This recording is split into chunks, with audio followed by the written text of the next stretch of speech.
La vérité, moi je préfère qu'on parle d'émotions agréables et d'émotions désagréables, pas de positives et négatives. Parce que finalement, les émotions sont juste une information, quelque chose qui se déclenche. Comme une fièvre vient dire qu'il y a une infection, une émotion vient dire qu'il y a un besoin caché à élucider. Par exemple, quand c'est la peur, c'est un besoin de sécurité. Heureusement qu'elle existe parce que c'est ce qui va nous permettre de fuir dans une situation de danger. Pareil pour la tristesse, c'est un besoin de réconfort. La colère, c'est l'émotion qui vous aime le plus, qui vient vous dire attention, il faut fixer une limite avec cette personne.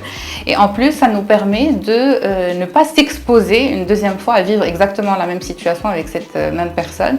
Donc elles ont une importance qui est capitale.